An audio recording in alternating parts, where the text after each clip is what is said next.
Okay, this episode is about the Forrest Fenn treasures.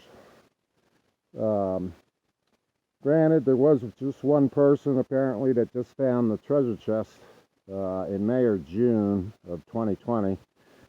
I've been interested in it for about 2 years now and decided to go out to New Mexico. I'm from the East Coast.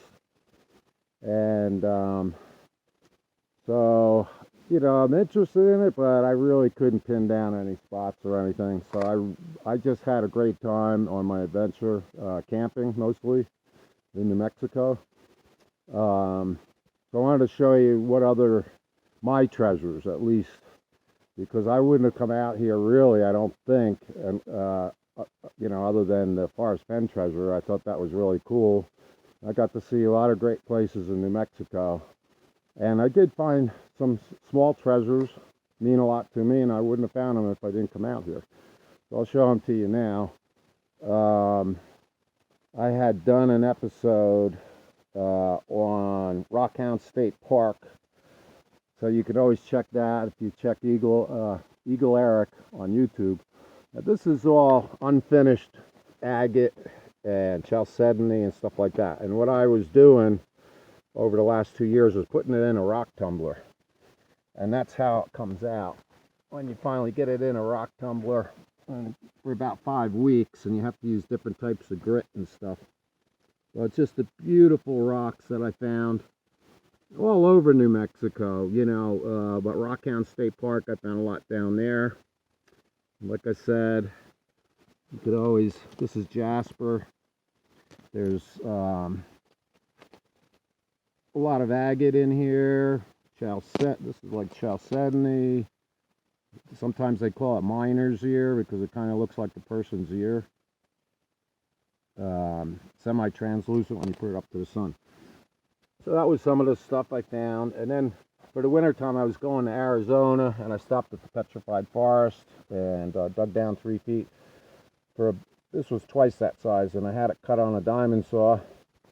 And show you, how beautiful petrified wood is. I also found a lot of agates, which don't look like much on the outside, but when you break them open, they can be really beautiful inside. Sometimes they have crystals and stuff. And here's some more in here. You can see after they're broken open, they look very nice. Different colors, crystals, stuff like that. That's a big chunk of magnetite. It's basically, magnets will hold on to it. That's why they call it magnetite. I also did find gold. New Mexico does have gold because I'm into prospecting. I don't know if you can see that too well on this smartphone, but one nice size nugget. A lot of pickers and stuff in here. More pickers. I don't know if you can really see them that well. This is a quartz specimen, and occasionally the gold is in the quartz. I'm trying to find where the gold was. You got to get it right. Oh, there it is. Let's see if I can get a close up of this. See that little shiny area? So that's how gold sometimes it's in the quartz rock. Anyway, also I found fossils throughout New Mexico. There was an inland ocean, and you can find like seashells. There's a snail in there. I don't know if any of this is coming out because I'm getting a glare. So different areas in New Mexico, I actually found fossils. And this is actually a big piece of coral that fossilized in the mud from the inland sea. Much of northern New Mexico was an inland sea. Also, these are when I would go to Southern California in the winter to avoid the cold temperatures in New Mexico, I found a place where you could find fossilized oyster shell. Again, over 100 miles from the present ocean, Pacific Ocean. These are all oysters. That's what they look like on the outside. And this is a complete one, opened up. This is the inside of the oyster shell. And that's the insides. You can see how thick the oysters would get. And that must have been over 100 years old, that oyster, before it died, and millions of years ago. Then it turns into rock, solid rock. So that's some of the stuff I found, some of my treasures. And I also, Forrest would say, what if you were looking so far ahead that you neglected to notice what was beside you? And a lot of people were looking for the blaze from a mile away and different things. And I always thought the blaze was something small. You'd have to be looking down at the ground. Anyway, I found a lot of arrowheads. These are all from New Mexico.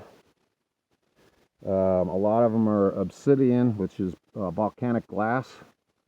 So when you put it up to the sunlight, like I say, I don't know if you could just be able to see any of these pictures, because I don't see anything myself, but you can see right through them. Very sharp volcanic glass. This is actually one of my favorites, this tiny little one.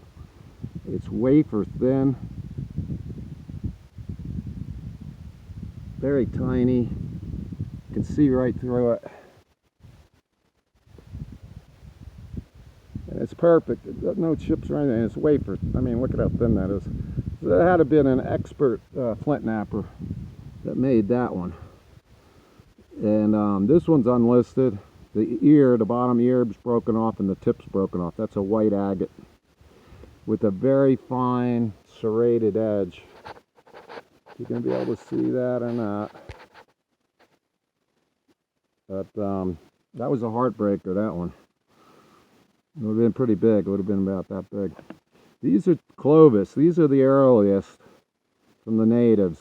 These two here, the bases, the tips are broken off of both of them. And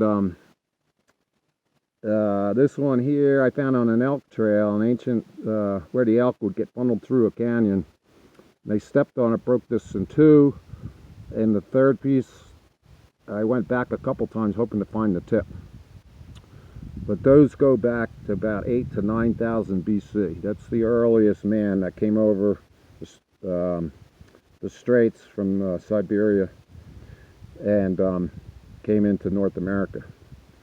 Those are the rarest type. That's a flake knife. You make one flake, and you could use it for a knife for cutting. It's a little thumbnail scraper.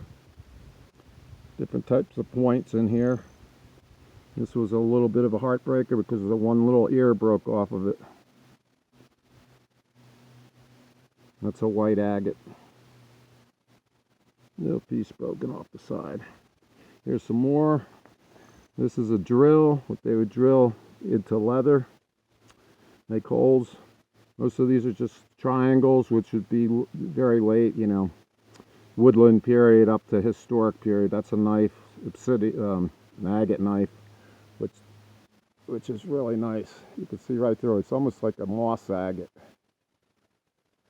And typically the knives, when you find them, you see one straight edge like that. The other side is convex. That other side. That will be the cutting edge, that convex side. This is actually just a little shell bead from the Gulf of Mexico that was traded with the Indians in New Mexico. You can see the little hole drilled into it. And they would make necklaces out of these. These are thumbnail scrapers down here. Look at those. I also found some pottery, Pueblo pottery. Probably 600 to 800 years old. And Mr. Fenn would mention in one of his videos the black on these black on white pottery was actually made from Rocky Mountain beeweed, which when they reduce it would be a brown pigment. But when they fire it, it turns black. So you'll see the reds have faded to more of an orange. But the black was made from the Rocky Mountain beeweed. And Forrest talked about that in one of his videos about San Lazaro. So, and these are just broken points. Find a lot of broken ones. Made out of various materials, chalcedony, agate, obsidian, flints. Some pretty nice rocks they were using in New Mexico. That's a knife. This is a preform, the base of a preform, which would have been quite large, which they got at the quarries. They'd work them down to a preform. Sometimes they had to go over 100 miles to get their rocks. So they weren't carrying back a bunch of bulky rock. They would work them down into preforms. That's a knife too,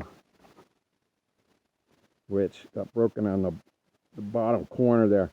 You can see where he took off a flake right here to put his thumb when he was holding it, and you can see how it's all worked on the one edge. That's a knife. Beautiful rock, nice rocks. These are mostly scrapers and knives in there. I don't have much time left. I got a couple minutes. I also went into some antique shops, and I consider these treasures too. These are made by let's see, on the back it tells you Nicholas Goodman, Standing Rock, North Dakota. He was a Hidatsu Sioux Indian, and these are original works of art. And because I'm into eagles, you know, these are both made by him in 2006 and 2008. I found those in an antique shop. My best find was this conquistador. I call it a conquistador fighting knife. This is from the 18th century, and I found that in an antique shop. It's the biggest pocket knife I've ever seen. Just look, when you open it up, it's 22 inches. Let me open it up just to show you. It's a fighting knife. 22 inches long. And the conquistadors, the Spanish explorers and stuff would carry these. This one's probably about 1720 to 1780 period. Nice wriggle work, all hand worked. Brass inlay. This is all cross hatches. It's all done by hand.